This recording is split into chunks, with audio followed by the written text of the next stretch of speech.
तुम जननी हो, तुम तरिणी हो, तुम मंगल करणी हो, तुम मृदुला हो, तुम सलिला हो, तुम उद्भव हो, तुम विप्लव हो, तुम कल्याणी, तुम नारायणी, सौम्य रूप में सीता हो, धीरज में तुम धरणी हो, तुम ज्वाला हो, तुम शीतल हो, तुम प्रेम वर्षिणी राधा हो, तुम ज्ञान वर्षिणी गीता हो, तुम पावनता में गंगा हो, मधुरता में वीणा हो, कुपित रूप में काली हो, रण में तुम रणचंडी हो, रौद्र रूप जब धरती हो, दिशाएं थर थर कपती हैं, तुम त्रिदेवों की शक्ति हो, तुम अंतर मन की भक्ति हो, तुम खंड खंड पाखंड करती, दानवता का भक्षण करती, मानवता की रक्षा करती, हे शक्ति पुंज नारी, तुमको नमन, तुमको नमन।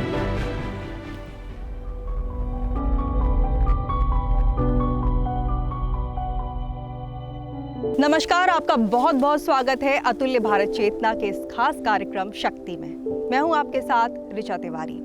आज है अंतर्राष्ट्रीय महिला दिवस। जब अंतर्राष्ट्रीय महिला दिवस की बात आती है तो पूरे विश्व की महिलाएं जाति, धर्म, रंग, भेद इन सबको परे रखकर अपने अपने देशों की सीमाओं को तोड़कर एक साथ खड़ी नजर आती हैं, अपने अधिकारों के लिए, अपने सम्मान के लिए, समानता के लिए और विकास के लिए। तो आइए जानते हैं कब और कैसे शुरुआत हुई अंतर्राष्ट्रीय महिला दिवस की। सन 1908 में अमेरिका के न्यूयॉर्क शहर के एक महिला मजदूर संगठन ने अपने अधिकारों के लिए आंदोलन की शुरुआत की। लगभग 15,000 महिलाएं अपनी मांगों को लेकर एक साथ सड़कों पर उतरी। उनकी मांग थी उनके काम के घंटे कम किए जाएं, उन्हें अच्छा वेतन दिया जाए और उन्हें मतदान का भी अधिकार दिया जाए। सन 1909 में सोशलिस्ट पार्टी ऑफ अमेरिका ने पहला राष्ट्रीय महिला दिवस घोषित किया, लेकिन जब सन 1910 में एक इंटरनेशनल कॉन्फ्रेंस का आयोजन हुआ, वहां क्लारा जेटकिन ने सुझाव दिया कि उन्हें हम राष्ट्रीय नहीं बल्कि अंतर्राष्ट्रीय महिला दिवस को मनाएं। तब उनके सुझाव को 17 देशों की 100 महिलाओं ने अपना समर्थन दिया। सन 1911 में सबसे पहले अंतर्राष्ट्रीय महिला दिवस 4 देशों में मनाया गया। ये वो समय था जब कई देशों की महिलाएं मिलकर अपनी आवाज बुलंद कर रही थीं। सन 1917 में प्रथम विश्व युद्ध के दौरान रूस की महिलाओं ने ब्रेड एंड पीस, खाना और शांति की मांग की।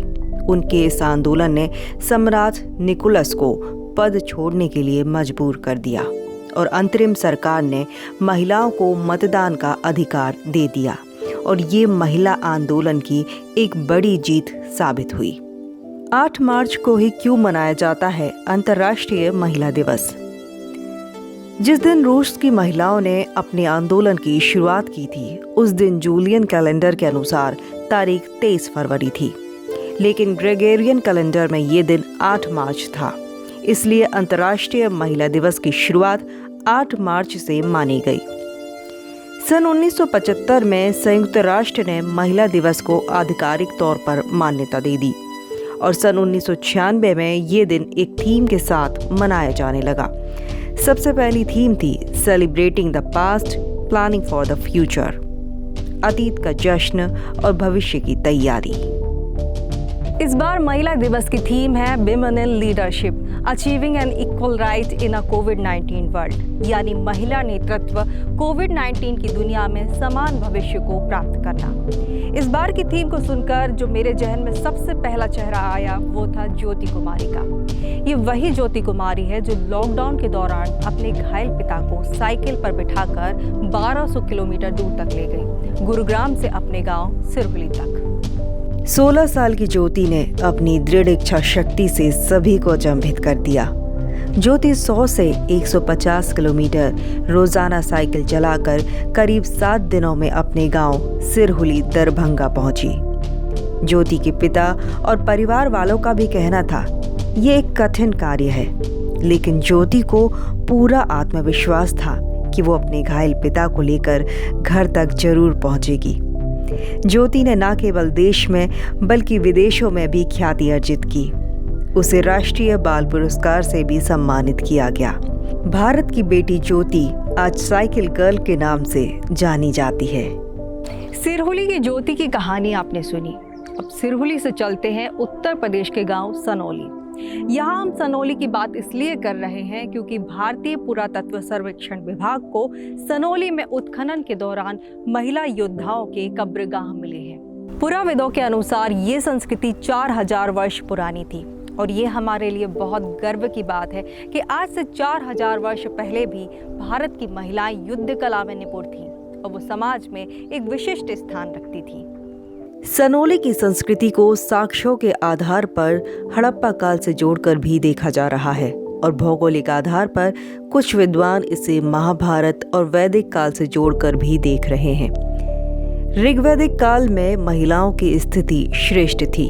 उन्हें शिक्षा का अधिकार था, वर चुनने का अधिकार था, वो युद्ध कला में शास्त्रों में निपुण होती थी।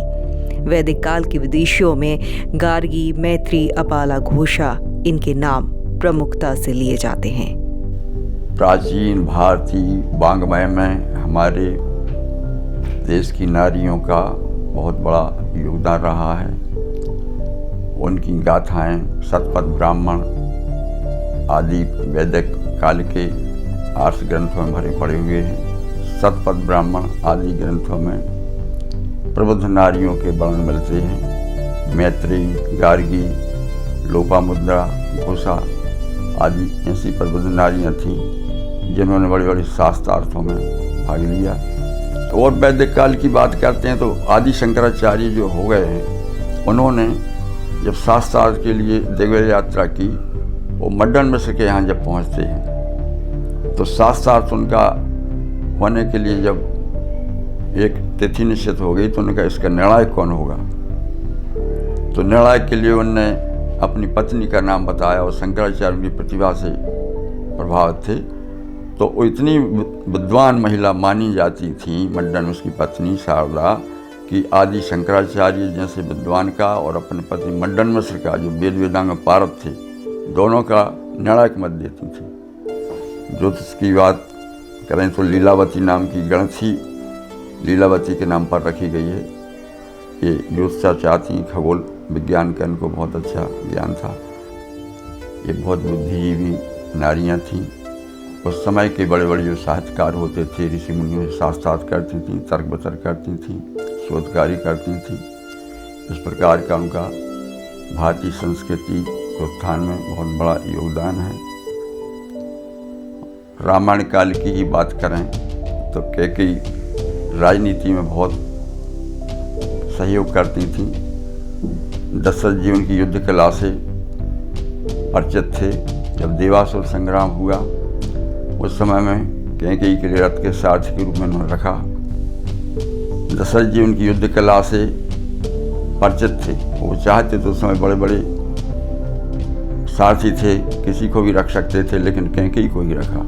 रामायण काल की मंदोदरी की बात करें तो उसने अपने पति रावण के लिए हमेशा अच्छा मार्गदर्शन किया और मंदोदरी का चरित्र वाल्मीकि जी ने, तुलसीदास जी ने बहुत सम्माननीय ढंग से प्रदर्शित किया है।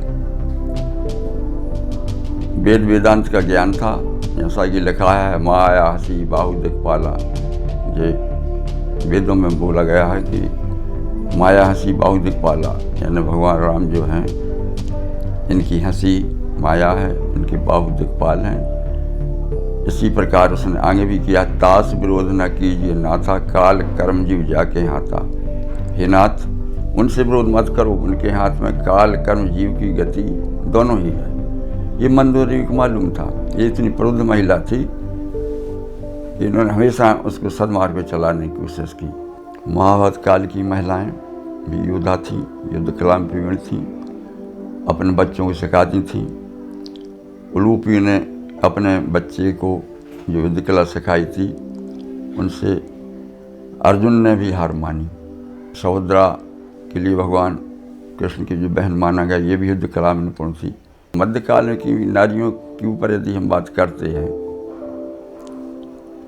तो उस समय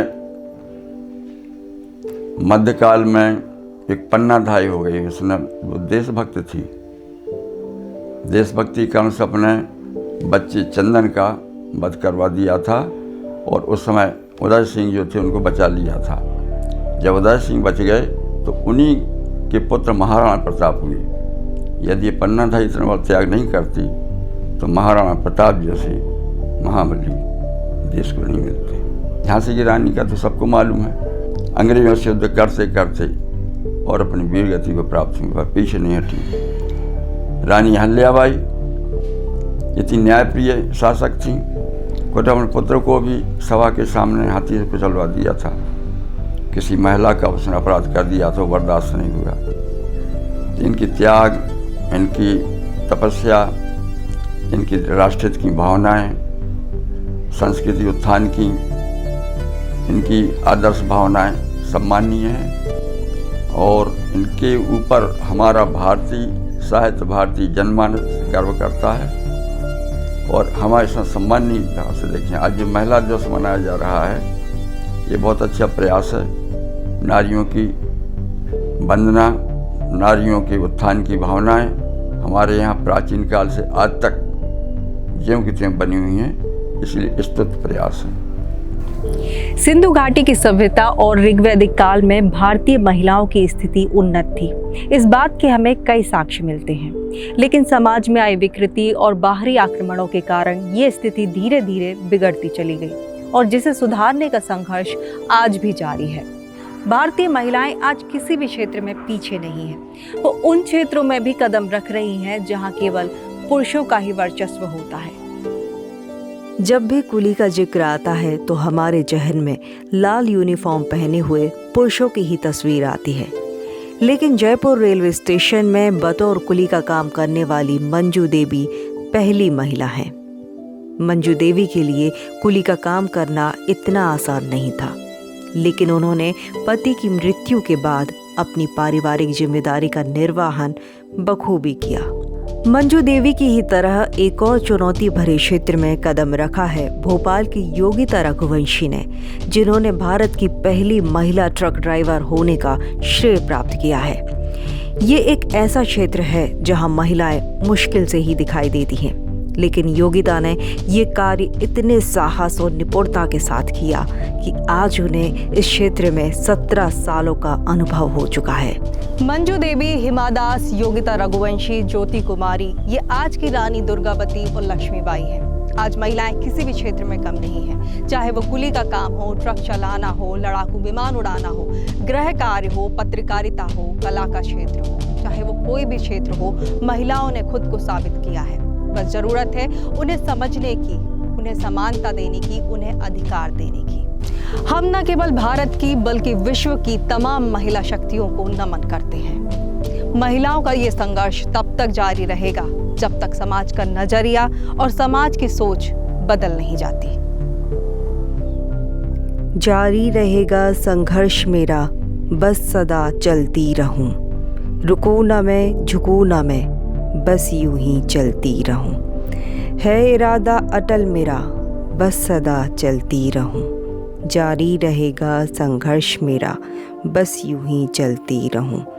माना राह कठिन है ये, पर मुश्किल यहाँ कुछ भी नहीं। जारी रहेगा संघर्ष मेरा, बस सदा चलती रहूं।